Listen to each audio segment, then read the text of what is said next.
Nah, I mean, I don't train for knockouts.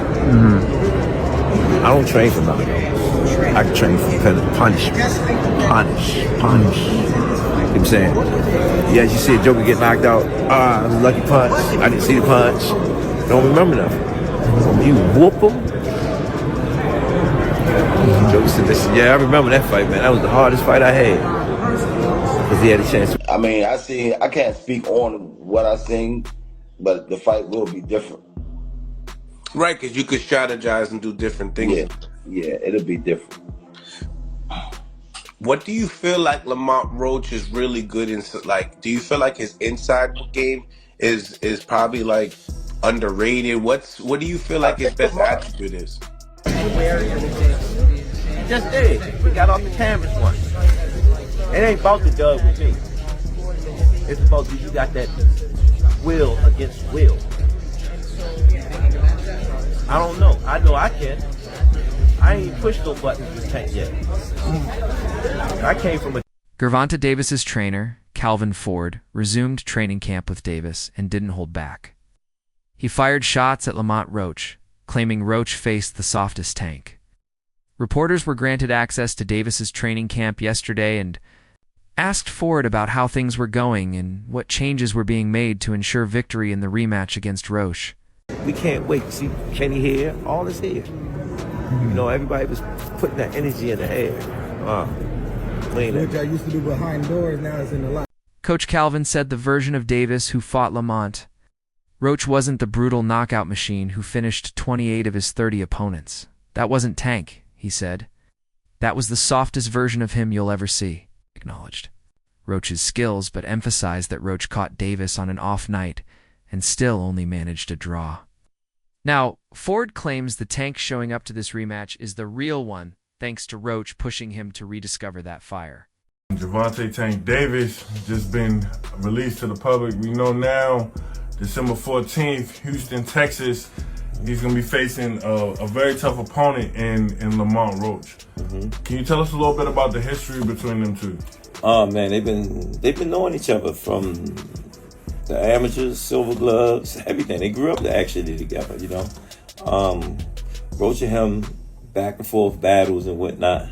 It's gonna be a pretty interesting fight, you know what I'm saying? Because Roach he come to fight, and I think it's a great fight. Everybody. Ford believes Davis was dealing with a lot before their first fight.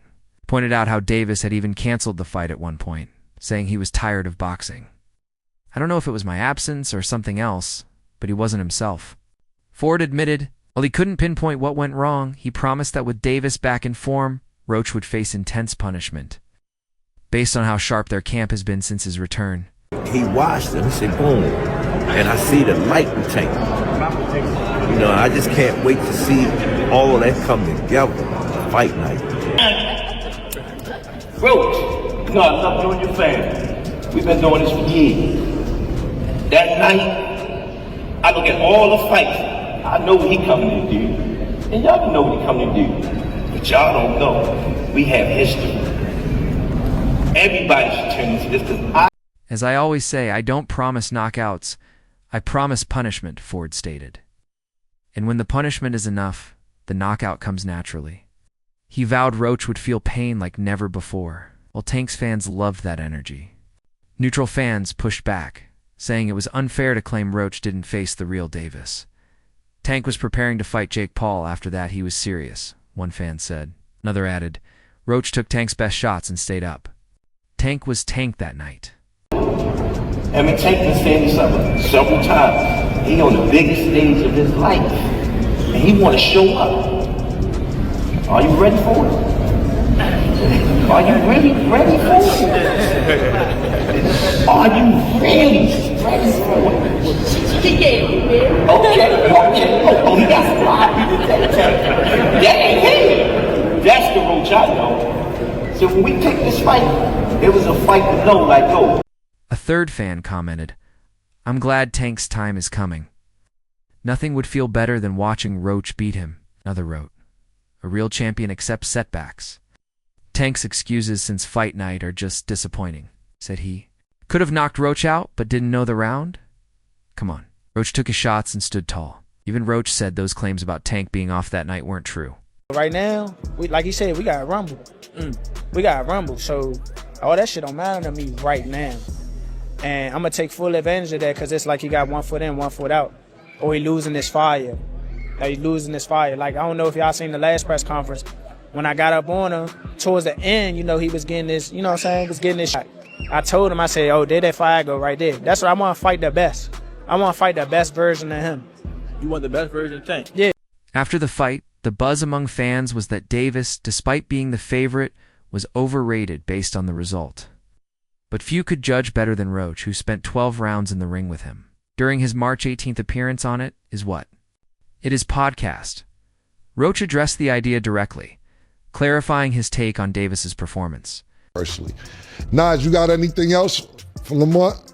Yo, last question. I just want to know, how has your life changed since the fight, man? Obviously we follow each other on social media. I see your followers went up, all of the other stuff kind of going up. How has things changed for you since the fight has happened? Bruh, literally overnight, it changed. Like, I ain't gonna lie, I walk around with security. Like, you know what I'm saying? Like, I walk around with my peoples. Like, it's crazy. I can't do the same stuff that I used to do. I want people to know he was at his best that night, Roach said firmly. Just because people expected more and didn't get it doesn't mean he fought badly. He's a good fighter.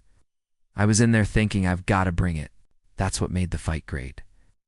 So, the rematch later this year gives both Davis and Roach the chance to prove who really is superior. I can't go to the grocery store. I can't go nowhere, bro.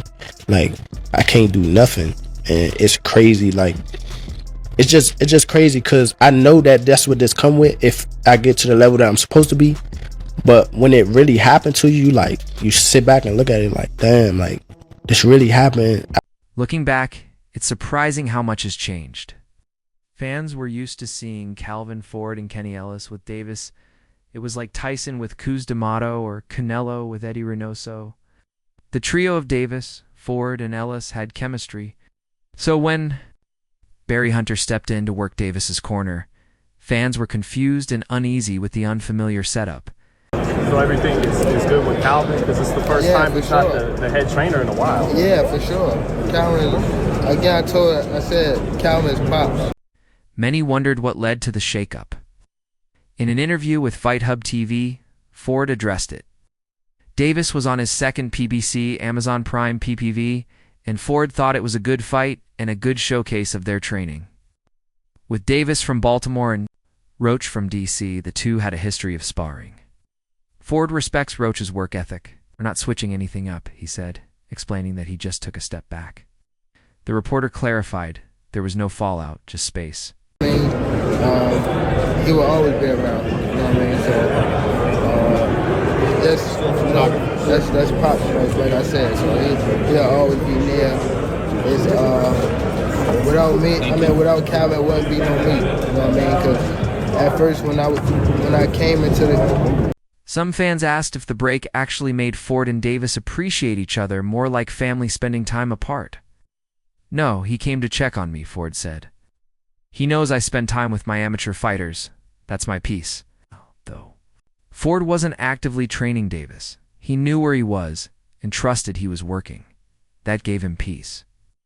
And when Ford returned, he could tell Tank missed him just as much. Barry Hunter offered a similar sense of support and reassurance. The relationship with you and Gervonta take place, being in his corner now. Will you be in his corner come Saturday night? I will be in his corner. Here's the deal. We got a long history. Calvin called me years ago. Gervonta was a little boy, maybe 8, 9 years old. Brought him up to the gym, and we've all been together ever since. Times when you don't see us, myself, and maybe Patrice Harris with him, we still write his fight plans up and everything. So we've been together. Coach Calvin will be there. Coach Barry will be there. Coach Boogie and Kenny will be there too, Hunter said in another interview. Even though Ford and Ellis won't be in the corner, they'll still be around. Hunter reminded fans that this isn't the first change in Tank's team. He's been working with Davis since the amateur days. People online might jump to conclusions, but this is still a close-knit team. Changes may be temporary and could revert once Davis returns. In a few months, Coach Barry will be there. Coach Boogie will be there, and Kenneth be there as well. If you look at his earlier fights when he first started out, the grind, like we like to call it, I've been there, even in the amateurs. So this is nothing new. Tank is like family to us. You know what I mean? The Martin's family too. But Tank, Lamar comes to the gym and spar all the time. Tank is one that we've been working. At DC, they call me Mo. Calvin is Calvin. You know what I mean? I got Calvin tatted on me.